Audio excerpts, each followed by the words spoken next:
nossos milhares, quiçá milhões de fãs. É repá, é nós, Queiroz.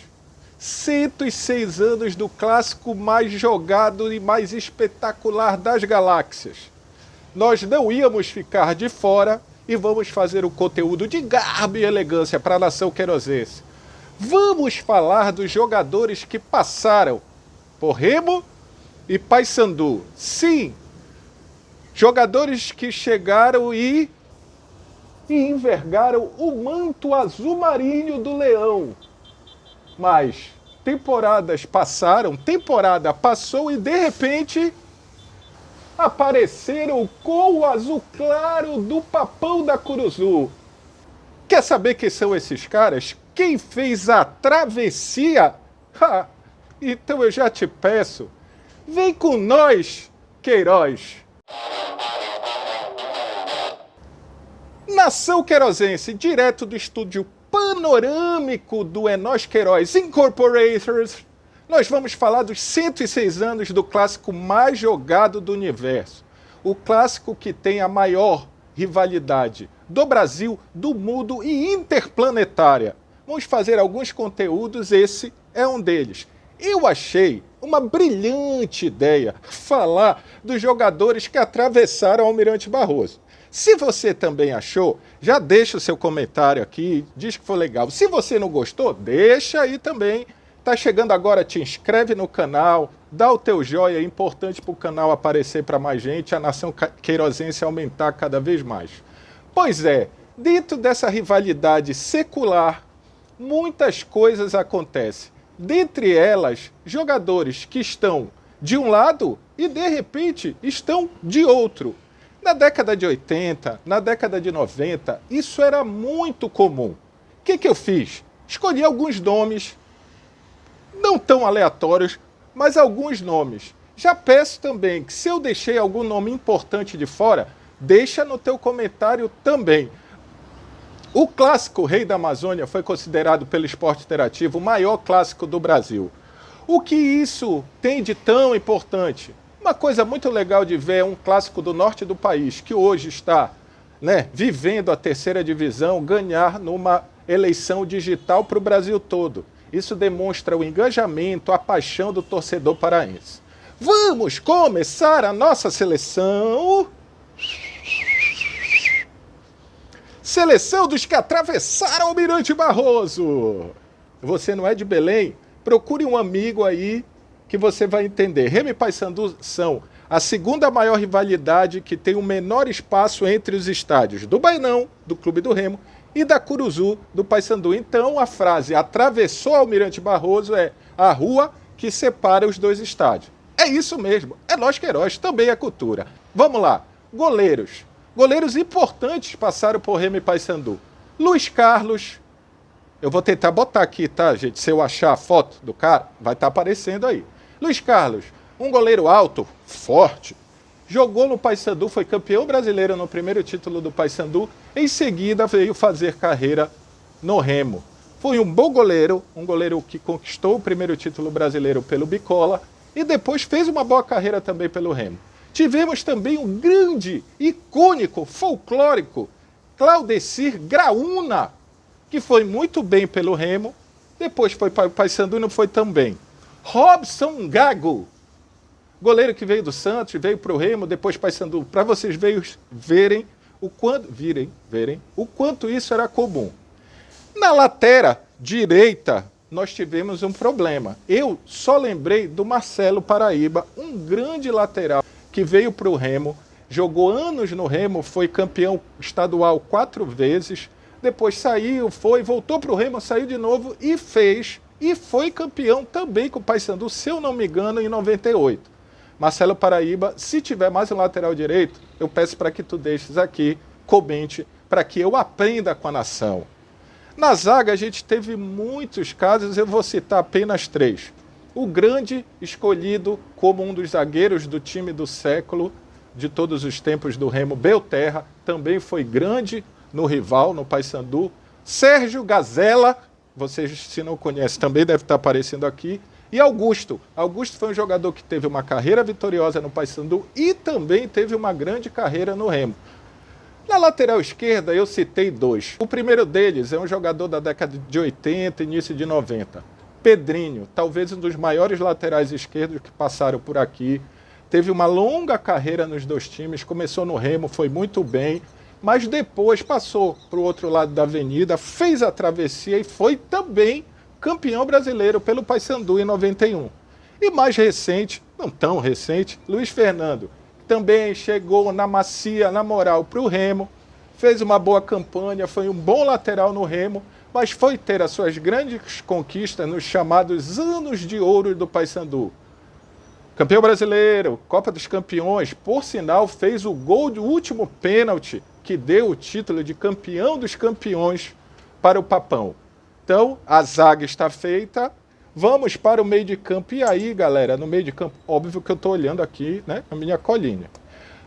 No meio de campo a gente tem muitos jogadores e tem muito mais, mas eu escolhi alguns para a gente pontuar. Outro grande ídolo do Remo, também escolhido no time de todos os tempos do Leão, o Aguinaldo, seu boneco, extremamente identificado com o clube do Remo até hoje, juras de amor para o Leão, mas ele teve a sua passagem no Papão, a sua passagem não tão gloriosa e vitoriosa, tão vitoriosa quanto no Remo, mas lá jogou. Licença. E aí, galera, a gente tem muitos jogadores da terra que fizeram sucesso nos dois clubes. Eu coloquei aqui Jobson, que fez parte também dessa grande era de ouro aí do Paysandu, mas também jogou muito pelo clube do Remo. Então, assim, e campeão em ambos os times. Rogerinho Gameleira, hoje cuida das divisões de base do Papão, mas foi campeão nos dois times, na dupla repar. Também com muito sucesso. Olha como era muito comum. Hoje, se um faz uma travessia ou depois volta para o rival, é uma cagada. Mas naquela época até era, mas não era tanto. Rogério Belém, ídolo de uma geração lá aí da década de 2000, aí pelo início, jogou em ambos, jogou bem. E aí eu queria perguntar para o torcedor da nação querosense, do Papão e do Leão, aonde Rogério Belém jogou melhor? No Remo ou no Paysandu? Quero saber. Mesquita, que também é muito identificado com o Remo, mas jogou lá. Mais recentemente, para desespero de muitos e alegria de outros, ele, que hoje está no Leão, que causa amor e ódio, o mito ER33, que agora é ER10. Eduardo Heineken Ramos, que ele disse que ele não bebe Brahma. Então, que foi o cara que desce de helicóptero, a última grande barulho feito da rivalidade foi Eduardo Ramos, que sofre ou aproveita desse barulho até hoje. No ataque, então, no ataque são vários. Edil e Ageu, que são ídolos de duas torcidas. O Sabiá fez várias belíssimas campanhas do Remo, e o Edil, que um foi o Braddock e o outro, o personagem escolhido, foi o Highlander. Eu realmente não lembro em qual era o Highlander e qual era o Braddock. Você também me diz aí, Braddock no Remo ou no Paysandu, Highlander no Remo ou no Paysandu. Eu fui buscar um pouquinho lá para trás. Vocês, geração PlayStation aí que acompanha a gente, não vai lembrar. Vou tentar também botar a foto dele. Marcos Nogueira, um ponta bailarino que quando fazia o gol, dançava o break. O Michael Jackson era um cara muito bom de bola, folclórico, jogou mais no Bicola do que no Remo, mas passou por ambos. Balãozinho do interior do Pará, que começou no Remo, depois jogou Série A pelo Papão, também é um dos casos de jogadores que fizeram a travessia da Almirante Barroso. E aí eu vou para dois casos porque eu quero falar com você, nação querosense. Temos ele, Cacaio, o ídolo, o ícone da primeira conquista do Paysandu nacional, artilheiro do campeonato com 14 gols, gols decisivos, gols fundamentais em 91. Em 93, 94 ele volta e vem para o Remo. Não foi uma travessia direta, mas volta e vem para o Remo e talvez forme um dos melhores times dos últimos tempos do Remo, com Alberto, João Santos, Romeu, um grande time. Se tornou um grande jogador do Remo, a torcida do Remo gostava dele. Só que aí, Em 2015, Cacaio aí como treinador consegue tirar o Remo do desespero da Série D, e aí parece que o Cacaio também toma um tamanho de ídolo na torcida do Remo por causa desse acesso que os remistas, o Fenômeno Azul, tanto esperavam. Aí eu te pergunto, torcedor bicolor, Cacaio é seu ídolo? Estaria no seu time de todos os tempos? E aí, torcedor remista, a história do Cacaio no Paysandu diminui a história dele no Remo ou para você importa a alegria que ele te causou? Dá a tua opinião nos comentários, porque isso é que vai fazer esse vídeo valer a pena. E aí nós terminamos, mais ou menos, com ele. Pequeno dado, Dadinho, que foi há pouco tempo causador de uma grande polêmica, porque o perfil do Twitter do Clube do Remo menosprezou o grande centroavante, o maior goleador do Clube do Remo, dizendo que pela travessia, que nem foi uma travessia para o rival, esses dados eram questionáveis e que ele havia perdido a sua idolatria. Dadinho foi absurdo numa década que para o Remo não foi tão boa, que foi a década de 80, foi artilheiro de quase todos os campeonatos que disputou, era uma referência hoje, por números, né, mais corretos, é o maior artilheiro do Clube do Remo, saiu, foi jogar no Inter, foi jogar novamente em São Paulo, e quando volta de helicóptero, pousa na Curuzu, para ser o grande reforço e brincar com essa rivalidade, e ajuda o Paysandu no seu primeiro grande título, que é o título de 91, no qual, no jogo decisivo, ele faz o famoso gol do título.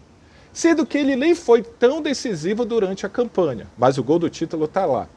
Ele ter sido campeão no rival fez com que alguns remistas o tratassem como um qualquer? Foi um equívoco do clube fazer esse tipo de descrição na escolha da Dadinho, além de ser craque de bola, na opinião do Enos Queiroz, não merecer esse tratamento. Esse é um pouco da seleção, mas eu queria falar outra coisa para vocês. Esse tipo de troca entre rivais era muito comum. Pelo contrário, até era salutar para a rivalidade que sempre existiu. Criava um certo tempero amazônico no clássico. Será que hoje os torcedores, da forma como eles enxergam o futebol, aceitariam isso de forma tranquila? Ou o cara ia virar o grande vilão para essa torcida, violência e tal?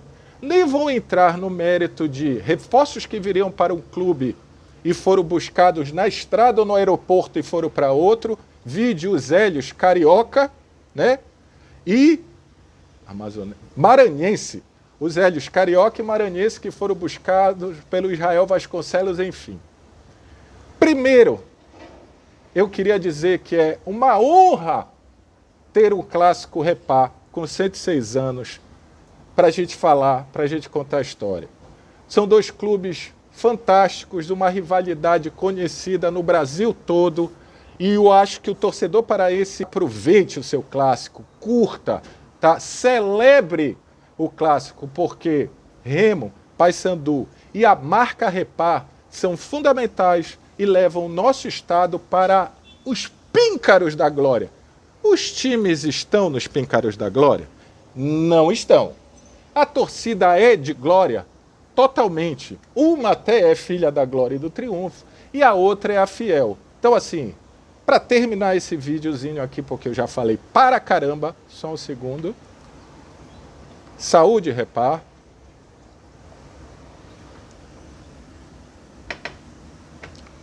O Remo é o maior vencedor.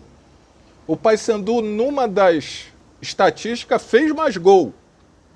O que importa é Repá, um dos poucos clássicos que hoje ainda tem o estádio dividido, uma torcida encarnando na outra. Isso é muito bacana. Então, assim, videozinho de segunda-feira, cheio de imprevistos, porque aqui, né, nesse estúdio panorâmico, o som ambiente, para vocês entenderem como é que funcionam as coisas. Eu queria pedir novamente, Deixa teu comentário, interage com a gente, nação. O vídeo é feito para vocês e a opinião de vocês gera novos conteúdos e faz o canal chegar mais longe. Então assim, viva o Repá, 106 anos, mais de 700 jogos, muita rivalidade, muita encarnação, muita travessia. E qual foi a maior travessia de todos os tempos? Quem foi o cara mais importante que atravessou o Almirante Barroso? De lá para cá, de cá para lá. Curtiram? Gostaram? Foi garbo e elegância? Então, eu te agradeço muito. É nós, Queiroz. Beijo. Tchau!